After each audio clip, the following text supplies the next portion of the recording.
Everyone, आज हम revise करने वाले हैं ऑल्टरनेटिंग करंट के मोस्ट इंपॉर्टेंट पीवाईक्यूज। तो चलिए जल्दी से स्टार्ट करते हैं। क्वेश्चन नंबर 1 है हमारे पास।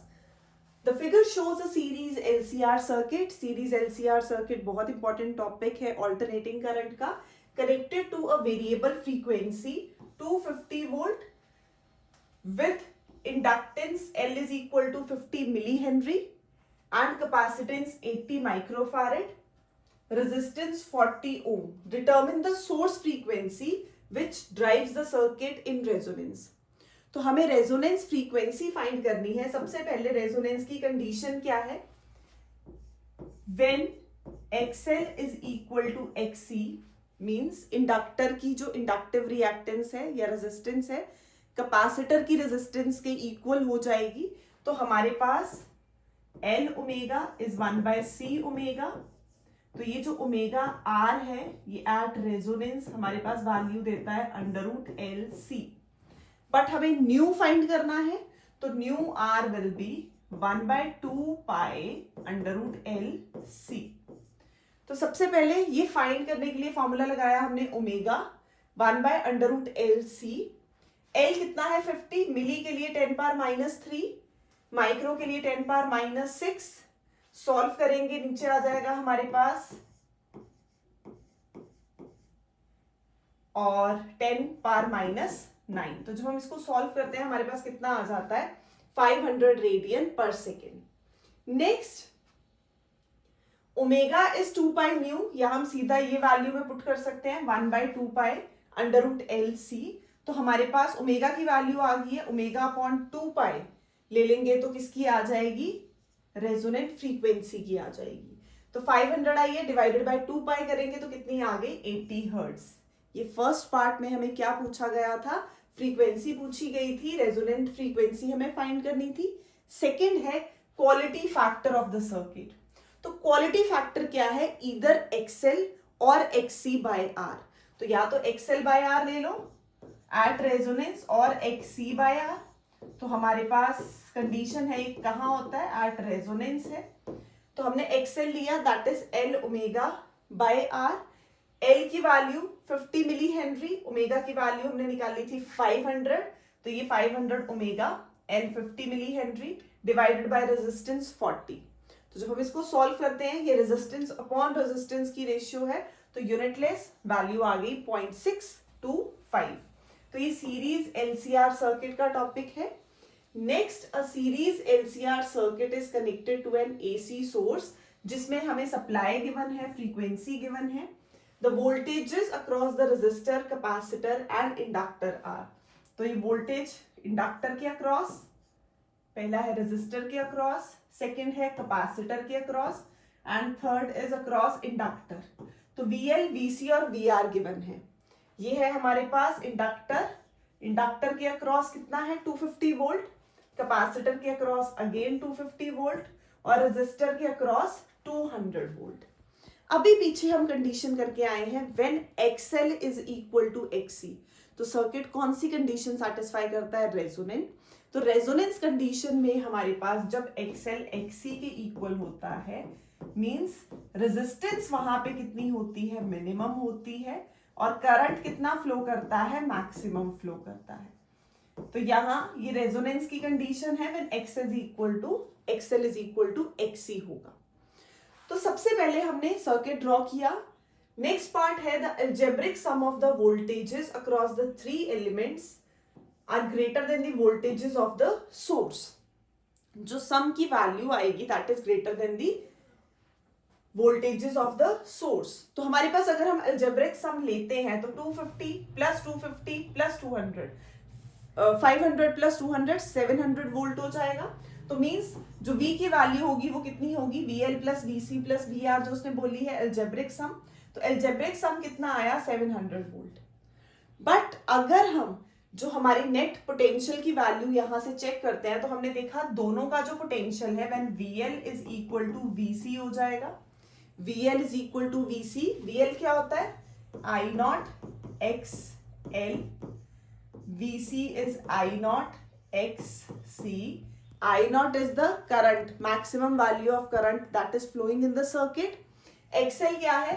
इंडक्टर की across resistance, inductive reactance. XC क्या है? कैपेसिटर की अक्रॉस रेजिस्टेंस, कैपेसिटेटिव रिएक्टेंस। तो VL is I not XL, VC is I not XC। यहां से हमने देखा when VL is equal to VC means XL is equal to XC हो जाएगा। तो जब हम यहां पे रेजिस्टेंस की वैल्यू फाइंड करेंगे तो वो कितनी आएगी? मिनिमम आएगी। हमने बोला हम नेट वैल्यू फाइंड करते हैं तो V effective will be under root VL minus VC का whole square plus DR square. यही फॉर्मूला है हमारे पास सीरीज LCR सर्किट में। तो कितना आता है? VL minus VC whole square plus DR square. जब हम वैल्यू पुट करते हैं आंसर आएगा 200 वोल्ट। तो जो एल्जेब्रिक सम है वो ज्यादा है as compare to the effective value of the voltage. अब हमें करंट फाइंड करना है। Now calculate the current in the circuit if it is given the value of the resistance is 40 ohm. तो I is V by R। V कितना निकाला हमने? 200। R 40 given है तो हमारे पास कितना करंट आ जाएगा? 5 एम्पियर। तो सबसे पहले जब VL VC के इक्वल है means XL is equal to XC है, रेजोनेंस की कंडीशन है। इस केस में रेजिस्टेंस क्या होती है? मिनिमम, और करंट क्या हो जाएगा हमारे पास? Maximum. Next, a resistor R and an element X are connected in series to an AC source of voltage. The voltage is found to lead the current in phase by pi by 4. Now, if X is replaced by another element Y, voltage lags behind the current by pi by 4. तो सबसे पहले जब inductor attached होता है तो EMF lead करती है, inductor में EMF लीड करेगी और कैपेसिटर में करंट लीड करेगा। तो यहां पे उसने बोला हमारे पास रेजिस्टर के साथ एक बार X लग रहा है और एक बार Y लगेगा। तो जब X लगेगा, X के केस में हमारे पास V लीड कर रहा है, मतलब EMF लीड कर रही है। तो ये कौन सा केस सर्व कर रहा है हमारे पास? इंडक्टर का। तो मींस पहला केस क्या है? LR सर्किट है। LR सर्किट के केस में EMF लीड करती है, वोल्टेज लीड करेगी करंट से, गिवन है कितने एंगल से? पाई बाय 4 से। केस 2 उसने बोला है जब Y लगाते हैं, यहां पे Y अटैच करेंगे रेजिस्टर के साथ, तो फिर करंट लीड करता है, और करंट तब लीड करता है जब कैपेसिटर अटैच्ड हो। तो यहाँ ये CR कॉम्बिनेशन RC कॉम्बिनेशन बन गया, यहाँ पे हमारे पास RL कॉम्बिनेशन बना।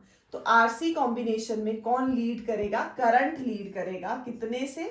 I leads V by pi by 4। तो ये हमारे पास जब हम कॉम्बिनेशन यूज करते हैं तब के लिए हो गए। Next, identify the elements X and Y कर लिए। When both X and Y are connected in series with R to the same source, will the power dissipated in the circuit be maximum or minimum? तो average power का formula क्या है? IRMS VRMS cos phi। तो हम यही formula use करते हैं, VRMS IRMS cos phi। cos phi कितना होता है? R upon Z। और रेजोनेंस के केस में cos phi की वैल्यू 1 होती है, क्योंकि हमारे पास Z भी किसके इक्वल आ जाता है? R के इक्वल आ जाता है। अब इस केस में करके देखें तो cos phi कितना है? R upon Z हो गया हमारे पास। R upon Z means XL minus XC का whole square plus R square. अब उसने बोला है दोनों X और Y are connected in series with R to the same source, will the power dissipated in the circuit be maximum और minimum? तो सबसे पहले हमारे पास R अपॉन Z में हमने इंपिडेंस का फॉर्मूला पुट किया, XL minus XC whole square plus R square. तो यहाँ ये वैल्यू 1 कब होती है? जब XL is equal to XC होता है। तो when XL is equal to XC it can be written as R। तो cos phi हमारे पास कितना आ जाता है? 1 आ जाता है। तो एवरेज पावर जो है वो तभी मैक्सिमम या मिनिमम होती है जो phi डिसाइड करेगा। कोई भी फिजिकल क्वांटिटी का अगर हमें मैक्सिमम या मिनिमम बताना है तो उसमें जो भी टी रेशियो प्रेजेंट है उसको मैक्सिमम या मिनिमम डिफाइन कर दो। तो एवरेज पावर डिपेंड कर रही है cos phi पे, और phi हमारे पास मैक्सिमम कब होगा? जब 1 हो जाएगा cos phi। cos phi 1 means हमारे पास XL is equal to X is equal to R resonance condition में। तो ये था second part. Next, a light bulb is rated at, कितनी पावर गिवन है? 150 watt for 220 volt AC supply of 60 hertz. Calculate the resistance, तो power के साथ resistance और वोल्टेज का क्या रिलेशन है, P is V square by R। तो हमें R फाइंड करना है, तो V square by P, V की वैल्यू 220 इंटू 220, P की आ गई 150, सॉल्व करेंगे हमारे पास क्या आ जाएगी, रेजिस्टेंस। सेकेंड पार्ट में उसने पूछा है RMS करंट, तो IRMS is VRMS by R, ohm's law V is equal to IR, तो IRMS is VRMS by R।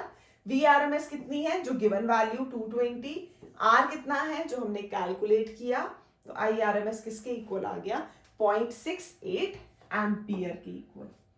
Next, an alternating voltage V is equal to, हमें इक्वेशन गिवन है 140 sin 3 140, तो अगर हम इसको कंपेयर करें, V is equal to V not sine omega t, तो हमें बहुत सारी वैल्यूज मिल जाएंगी।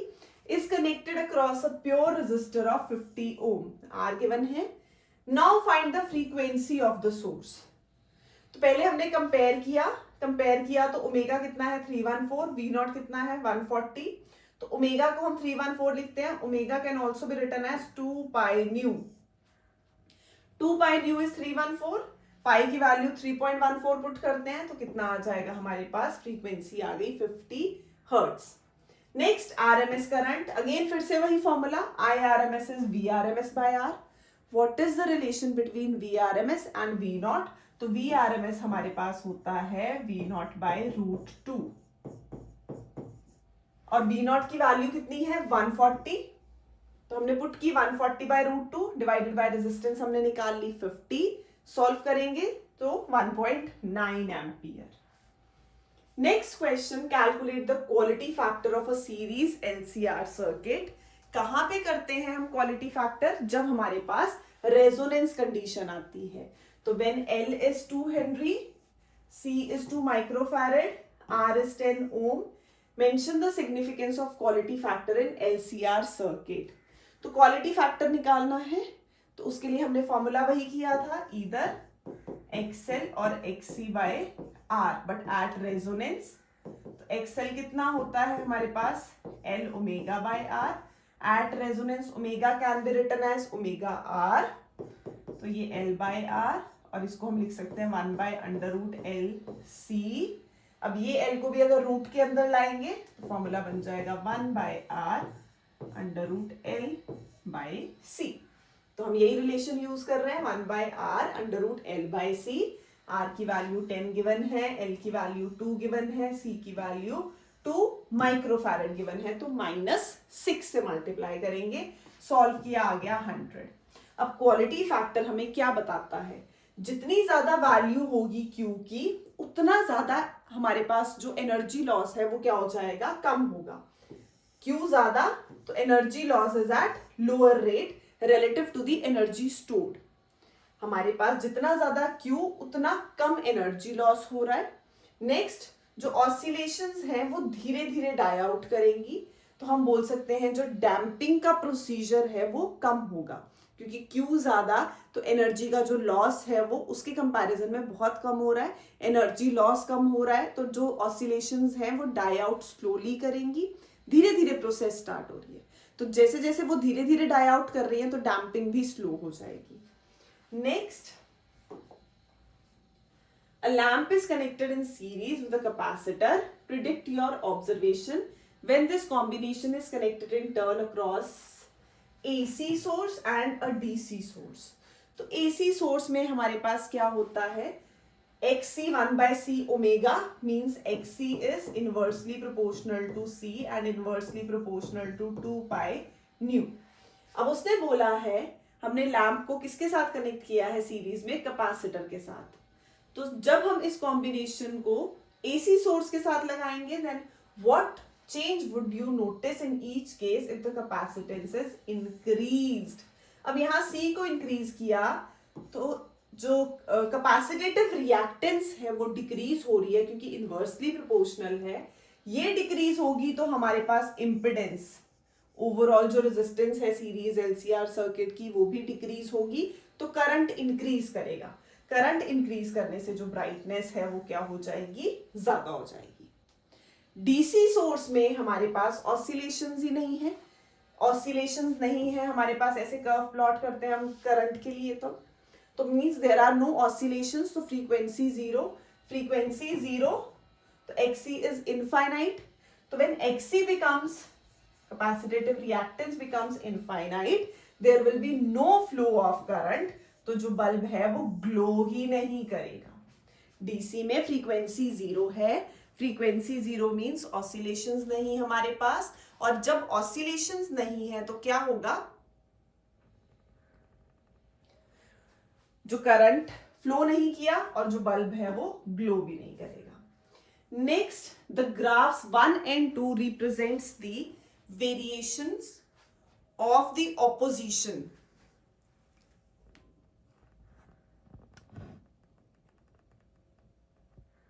offered by the circuit element to the flow of alternating current with frequency of the applied EMF.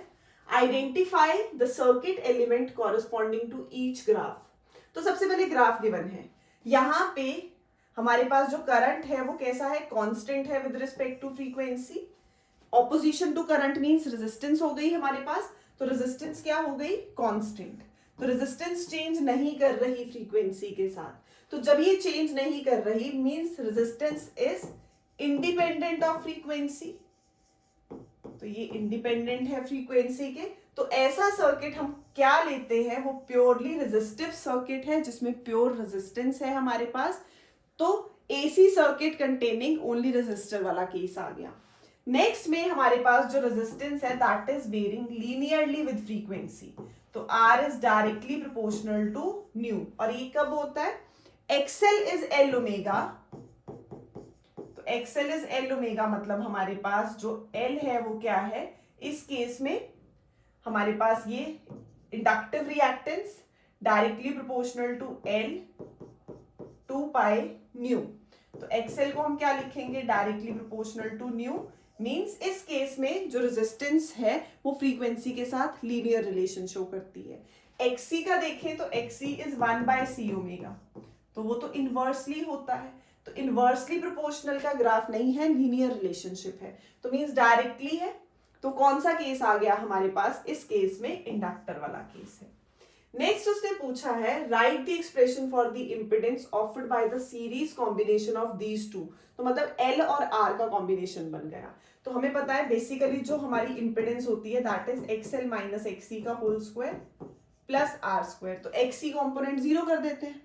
XL minus XC में XC zero हो गया तो Z कितना आ गया, R square plus under root XL square. R की value R आ गई, XL is 2 pi nu L. और इस केस में LR इंडक्टर है. इंडक्टर वाले केस में EMF लीड करती है करंट से, कितने से, by 90 degree. Next, an electric lamp having a coil of negligible inductance connected in series with a capacitor and an AC source is glowing with a certain brightness. How does the brightness of the lamp change on reducing the पहला case capacitance, दूसरा case frequency. तो case कौन सा है इसमें हमारे पास, an electric lamp having coil of negligible inductance. तो inductance उसने negligible बोल दी. In series with capacitor. तो कैपेसिटर है तो उस कैपेसिटर के केस में एसी सर्किट कंटेनिंग कैपेसिटर में जो रिलेशन है that is XC is 1 by C omega. इसको बोलते हैं कैपेसिटेटिव रिएक्टेंस. किसके इक्वल है, 1 बाय C ओमेगा के इक्वल है. तो वैल्यू पुट करेंगे 1 by C omega. Omega is 2 pi nu. तो XC is, we can write down, inversely proportional to C and inversely proportional to nu. अब question है, पहले हम कैपेसिटेंस रिड्यूस करेंगे. तो कैपेसिटेंस रिड्यूस की तो रेजिस्टेंस बढ़ गई इस केस की, करंट कम हो जाएगा. तो जो ब्राइटनेस है वो क्या होगी, brightness of the bulb reduces. Next case में अब फ्रीक्वेंसी कम की है, फ्रीक्वेंसी कम करने से फिर से रेजिस्टेंस बढ़ गई, इनवर्सली प्रोपोर्शनल. तो करंट कम हो जाएगा, करंट कम होगा हमारे पास तो ब्राइटनेस जो है फिर से बल्ब की कम हो जाएगी. Next, calculate the value of additional capacitor which may be joined suitably to the capacitor that would make the power factor of the circuit unity. Now what is power factor? cos phi, अभी पीछे किया resonance condition में R by Z किसके equal होता है? 1 के equal. But कब? जब हमारा रेजोनेंस कंडीशन यहाँ पे हमारी जो है सेटिस्फाई करेगी. तो रेजोनेंस कंडीशन जब होती है देन VL is VC और we can write down I not XL is I not XC. तो मतलब XL और XC इक्वल होनी चाहिए. Inductive reactance must be equal to the capacitive reactance. तो रेजोनेंस कंडीशन सेटिस्फाई होती है. तो XL is equal to XC, L omega 1 by C omega. तो हमारे पास जो ओमेगा स्क्वायर है वो कितना बन जाता है? 1 by LC. अब हमें क्या फाइंड करना है? हमें ऐसी कैपेसिटेंस अटैच करनी है. हमने C डबल डैश अटैच की है. किसके साथ? C के साथ. यहां पे C डबल डैश, जिससे कि जो हमारे पास नेट वैल्यू है पावर फैक्टर की वो 1 हो जाए. तो हमने बोला C plus C double dash करते हैं, that must be equal to C dash, जो इक्विवेलेंट कैपेसिटेंस है. तो हमने लिया ओमेगा स्क्वायर LC डैश. तो C dash will be 1 by L omega square. L की वैल्यू पुट कर दी, ओमेगा की पुट कर दी. आंसर आया 10 माइक्रोफैरेड. 10 आना चाहिए, 2 ऑलरेडी है, तो ये कितना आ जाएगा? 8 माइक्रोफैरेड. तो C डबल डैश कितना होना चाहिए? 8 माइक्रोफैरेड. कंडीशन क्या थी? Power factor unity. वो कब यूनिटी होता है? जब रेजोनेंस होती है. जब रेजोनेंस होगी then XL is equal to XC. तो मींस L omega is 1 by C omega. तो ओमेगा कितना आ जाएगा? 1 by L C का रूट. तो हमें नेट कैपेसिटेंस फाइंड करनी थी. तो हमने सीरीज का फॉर्मूला लगाया और कैलकुलेट, पैरेलल का फॉर्मूला लगाया और कैलकुलेट की. Next, a circuit containing an 80 millihenry inductor, 250 millihenry and millifarad capacitor in series connected to a 240 volt 100 radian per second supply.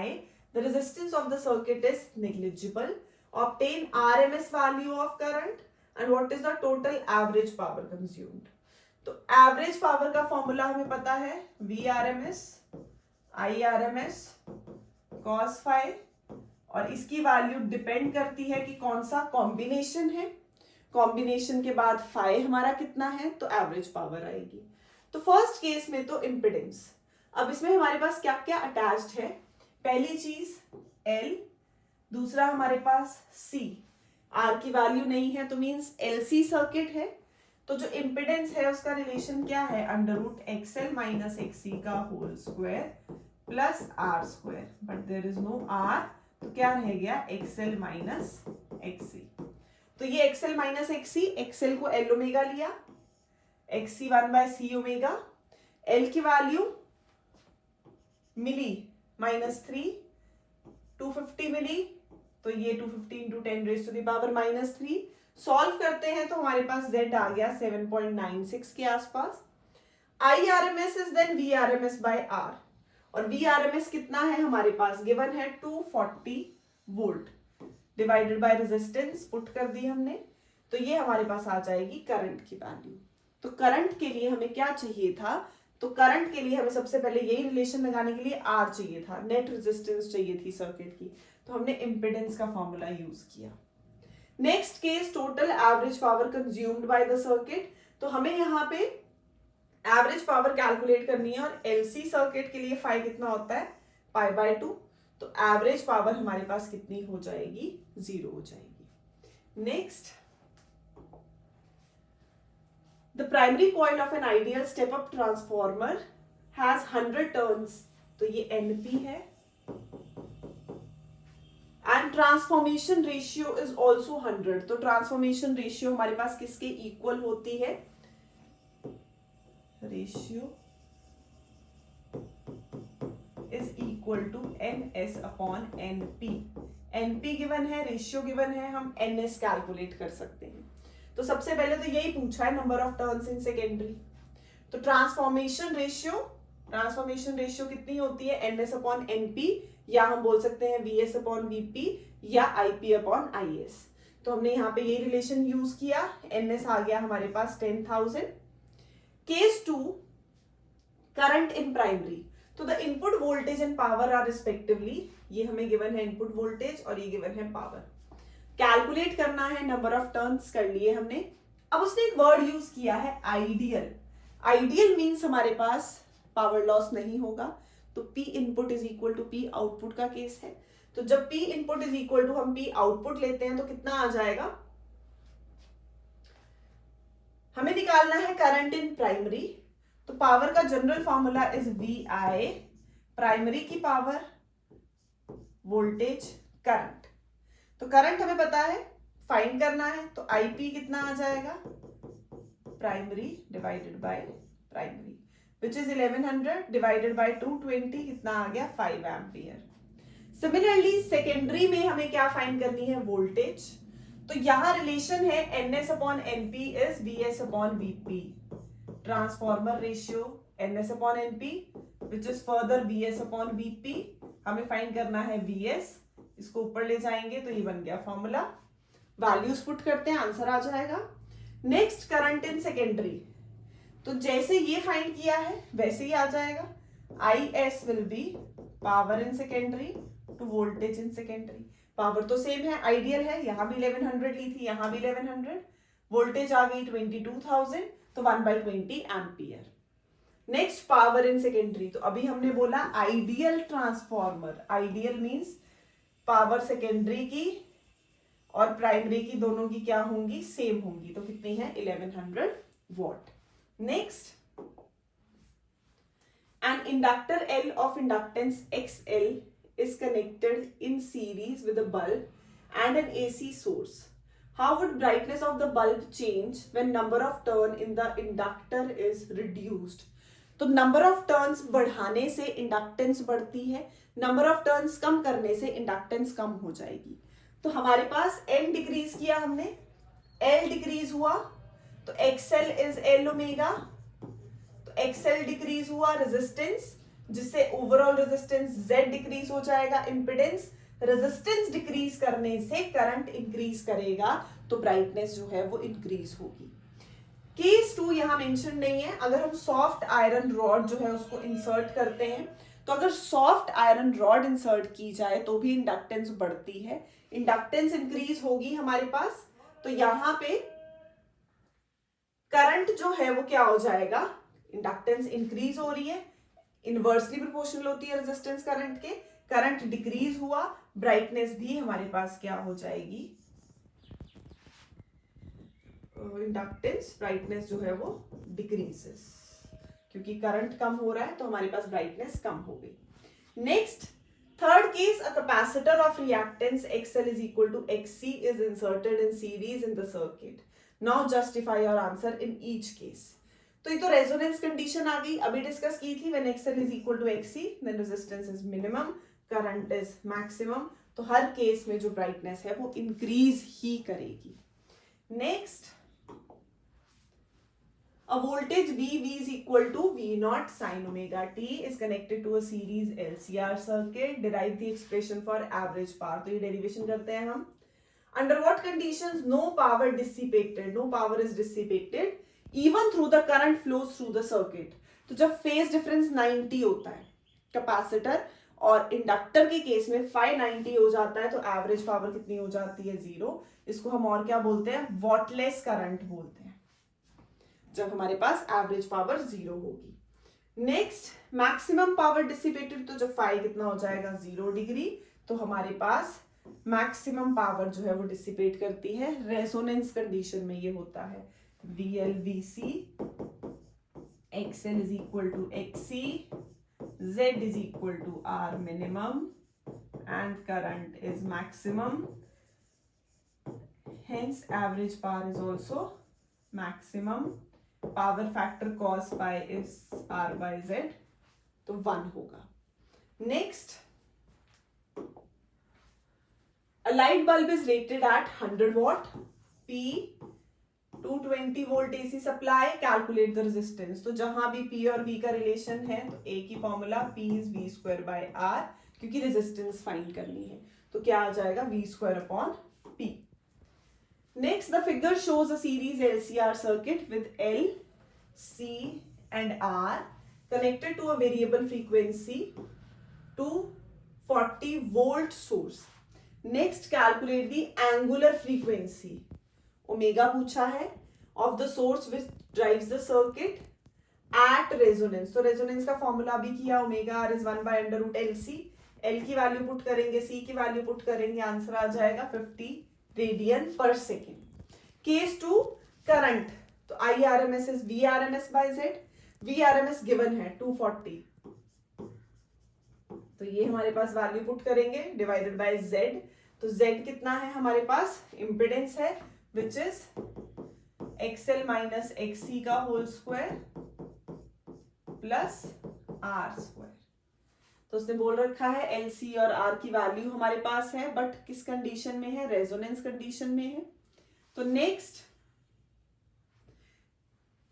RMS potential drop across the inductor. तो V L find करना है inductor के across, L omega. XL कितना है, L omega. L हमें पता है, omega हमने फर्स्ट पार्ट में निकाला, कितना आ गया 500 ओम. पोटेंशियल ड्रॉप फाइंड करने के लिए V is equal to VL is I not XL. तो XL हमने फाइंड कर लिया, I से मल्टीप्लाई करेंगे तो क्या आ जाएगा, पोटेंशियल ड्रॉप अक्रॉस इंडक्टर आ जाएगा. Next, a series LCR circuit is connected to a 220 volt. फिर से VRMS, variable frequency AC. If L is millihenry, -3 से मल्टीप्लाई करेंगे. Capacitance microfarad 10 raised to the power -6 से, R is 110 ohm. Find the frequency of the source. फिर से new find करना है, तो न्यू का formula is 1/2 pi under root L C. सारी वैल्यूज पता है, पुट करेंगे, कैलकुलेट करेंगे, कितना आएगा 125 second inverse. Calculate the value of maximum current. तो फिर से वही I R M S is V R M S by Z.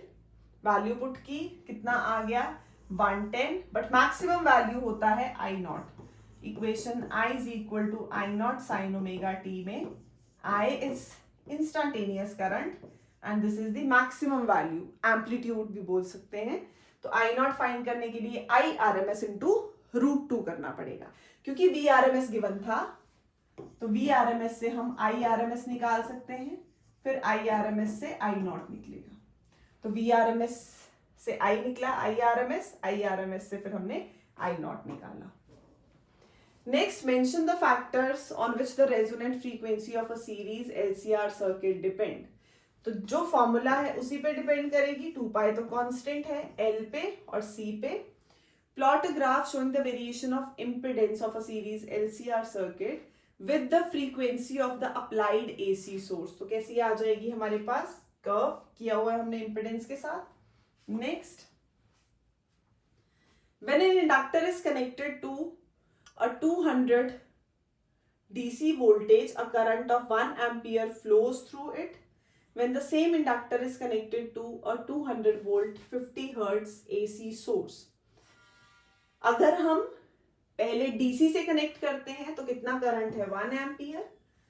Similar inductor को जब हम कनेक्ट कर रहे हैं AC से तो करंट कितना हो जाएगा 0.5 एम्पियर, क्योंकि DC के केस में जो करंट है that is independent of frequency, but AC के केस में वो फ्रीक्वेंसी पे डिपेंड करता है. तो हमारे पास जैसे जैसे इंडक्टेंस बढ़ती है करंट क्या हो जाएगा, कम हो जाएगा. तो डीसी के केस में current is independent of frequency, but AC में जैसे जैसे एल बढ़ रहा है आई कम हो रहा है.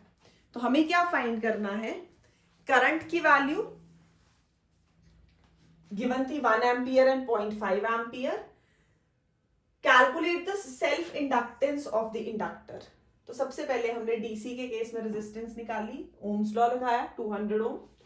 फिर हमने एसी के केस में निकाली, तो इम्पिडेंस जेड से रिप्रेजेंट करते हैं हम, V अपॉन आई, कितना आया 400 ओम. नेक्स्ट, जेड है क्या, under root R square plus L square omega square.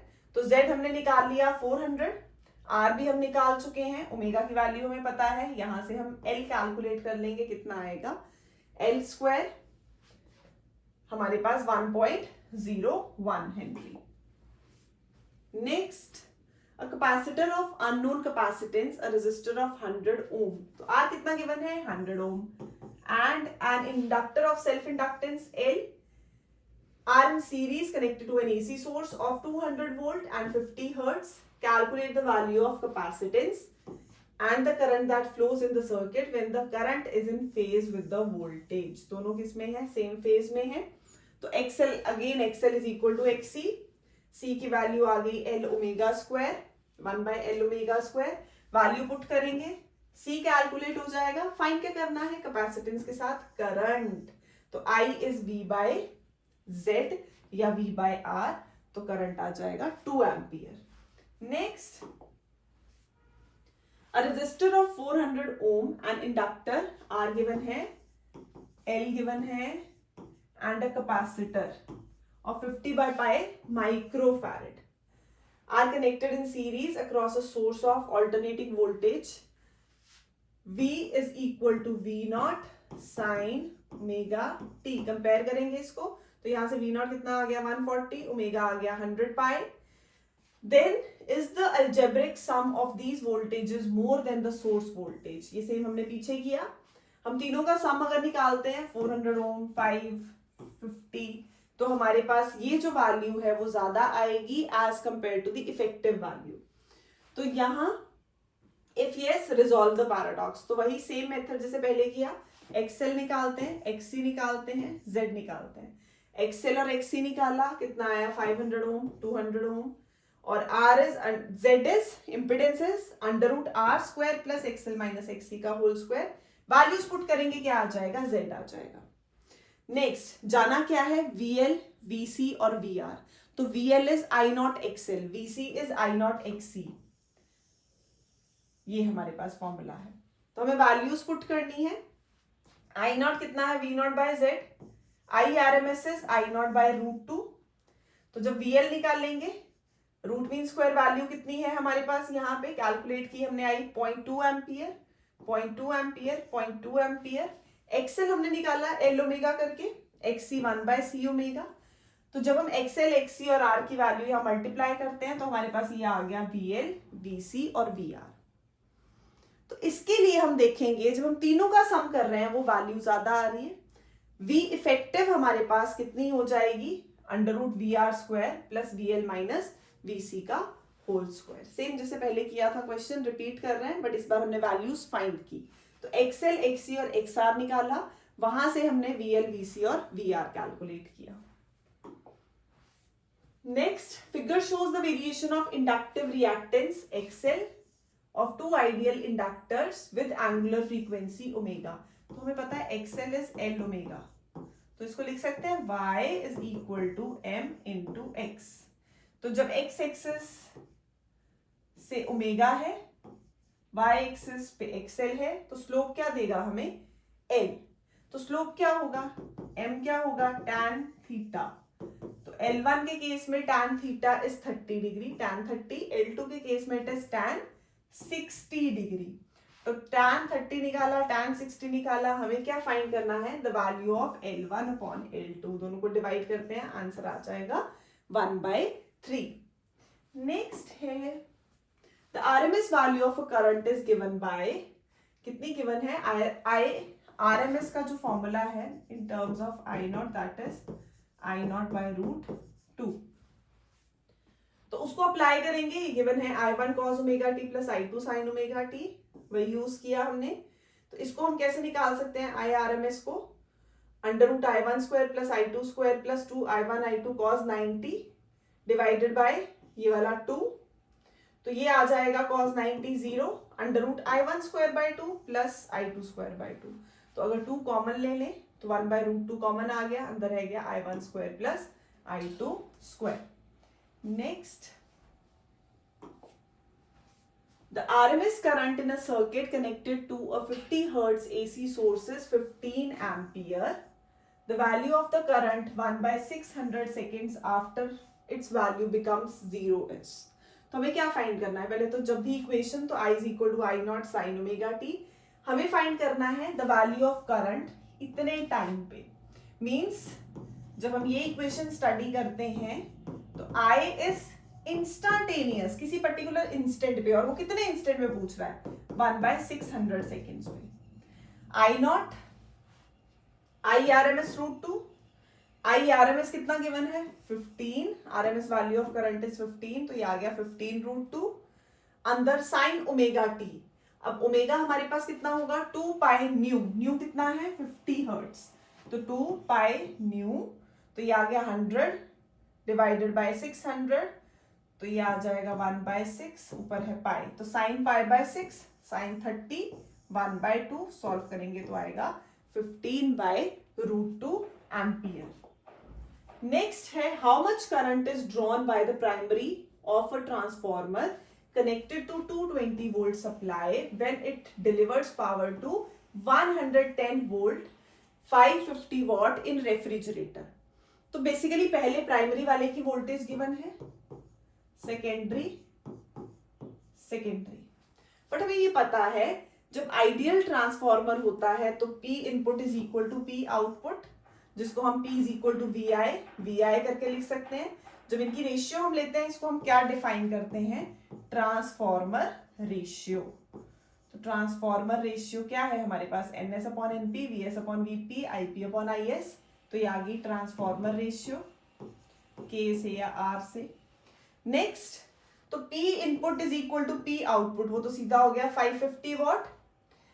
अब अगर ये हमें 550 सेकेंडरी की गिवन है तो प्राइमरी की भी सेम होगी, तो हमने प्राइमरी के लिए ले ली, दिस इज प्राइमरी के लिए पावर Vp इंटू IP, तो हमारे पास IP कितना आ जाएगा पावर अपॉन Vp, तो सॉल्व करेंगे तो आ गया 2.5 एम्पियर। ओके बेटू बाय।